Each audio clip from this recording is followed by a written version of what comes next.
गरीब रगड़ा चाट वाला।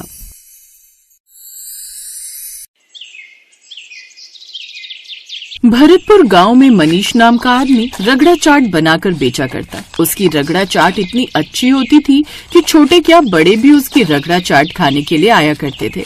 आइए आइए रगड़ा चाट खाइए, ले लो रगड़ा चाट, एक बार खाओगे बार बार आओगे।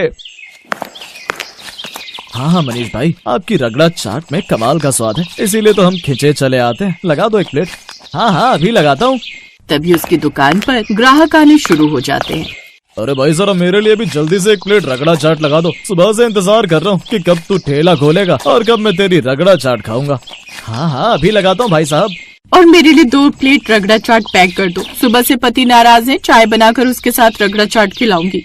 अगर ऐसी बात है तो आपके लिए चटपटी चाट बना देता हूँ। वैसे मनीष भाई आप इसमें डालते क्या हो, और ये है कहाँ की डिश? ये मुंबई की खास चाट है। उबले हुए सफेद मटर, आलू, सेवई, मसालों के साथ ऊपर से चटनी, प्याज, टमाटर डालकर बनती है। मनीष जल्दी से सबको चाट बना कर देता है। ऐसे ही सुबह से शाम तक वो मेहनत करता है और सुकून के 2 पल के लिए घर आता है। घर आने से पहले ही उसकी बीवी मालती दरवाजे पर ही उसे रोक कर कहती है, अजी आज कितने की कमाई करके लाए हो? लाओ जो भी कमाया इधर दो। हे भगवान, ये कैसी औरत पल्ले पड़ी है मेरे। थका हारा पति आया, ना तो पति को पानी पूछा और आते ही उस पर चिल्लाने लगी। हाँ तो आपने कहा था कि मैं आपसे शादी कर लूं और उसके बाद आप हमेशा मेरे हाथ में घर में घुसने से पहले पैसे रखेंगे। अगर मुझे पता होता कि तुम पैसों की भूखी औरत हो तो मैं तुमसे कभी भी शादी नहीं करता। वो तुम मेरी पहली बीवी चल बसी और अपनी बेटी की परवरिश के लिए मुझे तुमसे शादी करनी पड़ी।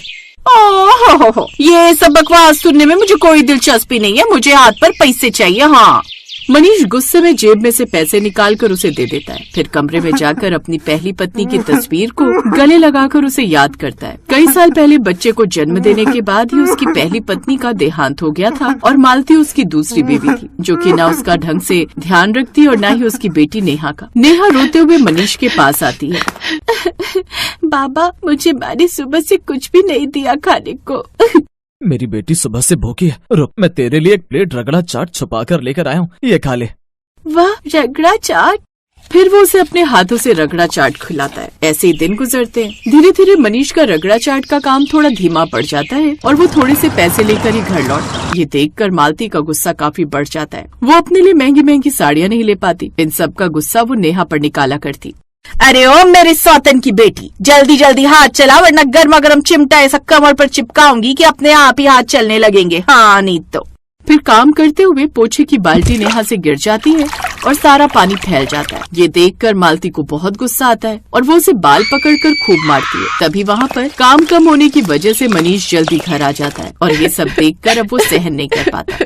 जल्लाद औरत, मैं इस घर में तुम्हें अपनी वजह से नहीं बल्कि नेहा की वजह से लेकर आया था, लेकिन तुम माँ तो क्या एक औरत बनने के भी लायक नहीं हो। यही कारण है कि 4 साल हो गए तुम्हारे खुद की कोई संतान नहीं है। निकल जाओ मेरे घर से और मेरी बेटी अपना गुजारा कर लेंगे हम। इसे तुम्हारी जैसी माँ की जरूरत नहीं है।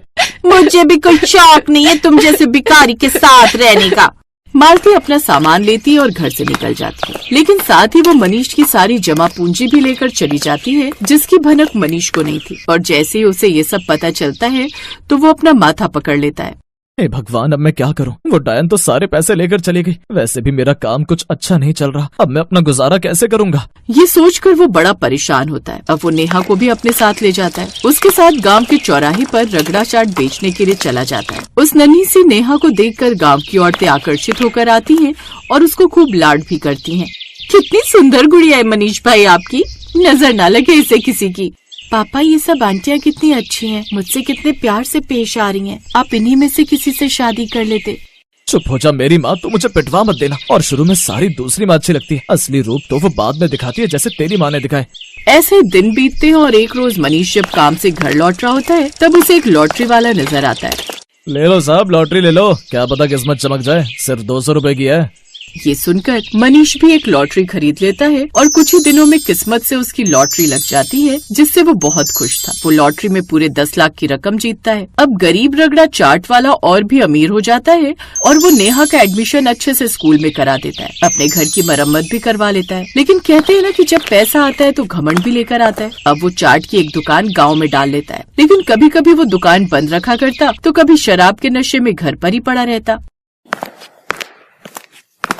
पापा आज काम पर नहीं जाना है क्या? नहीं बिटिया, अब तेरे बाप को काम करने की कोई जरूरत नहीं। तेरा बाप लखपति बन गया है। पापा पहले ही अच्छे थे, मेरा भी ध्यान रखते थे। अब आप या तो बाहर घूमते रहते हो या फिर ऐसे ही पड़े रहते हो। ज्यादा बकवास मत कर, ज्यादा जुबान मत चला, समझी? अब मैं जा रहा हूँ काम पर। फिर मनीष अपनी दुकान पर जाता है और अब उसने अपने साथ एक मनोज नाम का आदमी भी रख लिया जो उसकी दुकान का अच्छा ध्यान रखता था। लेकिन अब मनीष के अंदर लालच उमड़ आया था।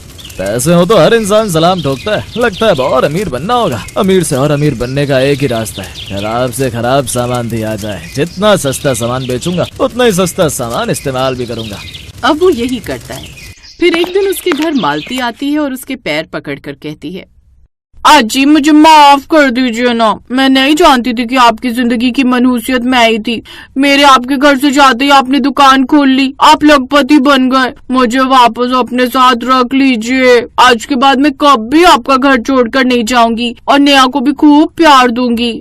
अब वो उसे एक दूसरा मौका दे देता है। मालती अब नेहा के साथ अच्छे से रहती। फिर धीरे धीरे मनीष की दुकान पर ग्राहक कम हो गए। उसने सामान की गुणवत्ता घटा दी थी, इसलिए वो मनोज को भी काम से निकाल देता है। मनोज को बड़ा बुरा लगता है। अब मनीष की आधी से ज्यादा दौलत या तो शराब या फिर अपने घर के खर्चे में बर्बाद हो चुकी थी। जिसके बाद जैसे ही मालती को इस चीज की भनक लगती है, वो बची खुची सारी दौलत भी समेट कर घर से भाग जाती है।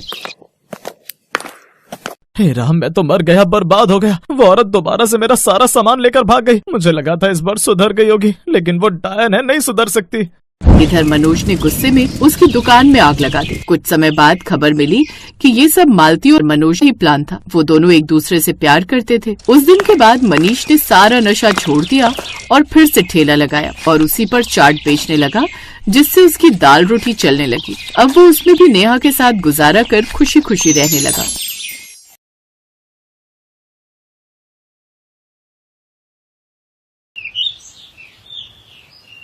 गांव में सोहन का एक आलू कचौड़ी का ठेला था, लेकिन गांव में उसे कुछ खास कमाई नहीं हो पाती थी, जिस कारण उसने शहर में जाकर आलू कचौड़ी का ठेला लगाने का फैसला किया।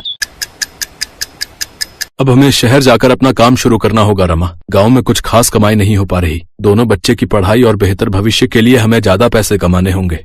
जैसा आपको ठीक लगे। सोहन अपनी पत्नी और 2 बच्चों के साथ शहर चला आया। शहर पहुंचते ही उसकी पत्नी रमा उससे बोली, आपको क्या लगता है जी, हम शहर में अपना आलू कचौड़ी का ठेला चला पाएंगे? यहाँ तो जहाँ नजर दौड़ाओ खाने का कुछ न कुछ ठेला लगा ही हुआ है। यहाँ तो खाने की कोई कमी है नहीं। ऐसे में कोई हम गरीबों के हाथों की आलू कचौड़ी क्यों ही खाएगा? अभी तो काम शुरू भी नहीं हुआ और तुमने पहले ही हार मान ली रमा। अब वो शहर में अपने लिए किराए पर कमरा ढूंढते हैं। उन्हें एक कम दाम में कमरा मिल जाता है। अब वो उसमें रहने लगते हैं। कुछ दिनों में ही सोहन अपने घर के पास में ही आलू कचौड़ी का ठेला लगा लेता है। उसके आसपास काफी सारे फास्ट फूड के ठेले लगे हुए थे, जिस कारण उसके ठेले पर बहुत कम लोग ही आ पाते। वो जितना सामान बनाता उसका आधा सामान बिकता। सोहन परेशान होकर रमा से बोलता है, रमा, यहाँ तो सभी फास्ट फूड के दीवाने हैं। हमारी आलू कचौड़ी तो बहुत ही कम लोग खरीदते हैं। लेकिन ऐसे तो गुजारा कैसे चलेगा जी? कमरे का किराया भी देना है, बच्चे भी साथ में हैं, उन्हें भूखा भी नहीं रख सकते। हमें कोई ऐसी जगह तलाशनी होगी जहाँ हमारा आलू कचौड़ी का काम अच्छा चले। लोग ज्यादातर आलू कचौड़ी खाना पसंद करते हो। हाँ, लेकिन ऐसी जगह कहाँ मिलेगी? तभी उनकी मकान मालकिन वहाँ आती है। ऐसी जगह तो नाथपुरा ही है। वहाँ रेलवे स्टेशन और बस स्टॉप दोनों आसपास ही हैं। वहाँ हर तरह के लोग आते हैं। मुझे यकीन है तुम्हारा काम वहाँ जरूर चलेगा। और मेरे पति की उस स्टेशन मास्टर से अच्छी जान पहचान है, तो वो तुम्हारा ठेला लगवा देंगे। आपका बहुत बहुत धन्यवाद मालकिन जी। अनीता अपने पति से बात करती है। वो अगले दिन स्टेशन मास्टर से कहकर वहाँ पर सोहन का ठेला लगवा देता है। आलू कचौड़ी की महक बस स्टॉप और स्टेशन पर आने वाले यात्रियों को अपनी ओर खींचने लगती है। अब सोहन के ठेले पर यात्रियों की भीड़ रहने लगती है। एक बार एक कुली सोहन के पास आता है और उसके हाथ की आलू कचौड़ी खाकर खुश हो जाता है। वाह भाई वाह, मजा आ गया।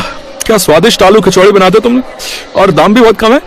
सच कहूँ, पहले यहाँ खाना खाने के लिए ना हमें दुकान पे जाना पड़ता था, जहाँ खाना काफी महंगा मिलता था और हमारी दिन भर की कमाई खाने में ही चली जाती है। लेकिन अब तुम्हारे पास ये कम दाम में आलू पूड़ी खाकर तो पेट भरता ही है, साथ ही 2 पैसे भी बच जाते हैं भाई। धन्यवाद भाई, अब तुम पेट भरकर खाना खाओ। ऐसे ही दिन गुजरने लगते हैं। अब तो जो रोज की सवारी वहाँ से आती जाती, वो तो सोहन के ठेले पर जाने से खुद को रोक ही नहीं पाते। वो तो अब उसके पक्के ग्राहक हो गए थे। ऐसे ही कुछ दिन बीतते हैं। एक रोज एक सेठ जिसके हाथ में काफी बैग थे, वो सोहन के ठेले के पास से गुजर रहा था कि तभी उसके बैग की टक्कर से सोहन के ठेले पर रखा सामान नीचे गिर जाता है और उसका काफी नुकसान हो जाता है। लेकिन सेठ उल्टा सोहन पर ही चिल्लाने लगता है। तुम गरीबों को भी ना बीच में ही आकर खड़ा होना होता है। मेरा सारा सामान तो गिरा ही दिया, साथ ही मेरे महंगे कपड़े भी गंदे कर दिए। लेकिन साहब, इसमें मेरी क्या गलती? आपकी वजह से उल्टा मेरा कितना नुकसान हुआ है। आप ऐसा कीजिए, मेरा नुकसान भर दीजिए। ये सुनकर सेठ उसे जोरदार थप्पड़ मार देता है। साथ ही स्टेशन मास्टर से उसने शिकायत भी कर देता है। सेठ जैसा बड़ा आदमी होने की वजह से स्टेशन मास्टर सोहन को ठेला लगाने से मना कर देता है। ये सब बातें जब रमा को पता चलती है तो वो बोलती है, ना जाने कैसे आदमी है इस शहर में, अब क्या होगा जी।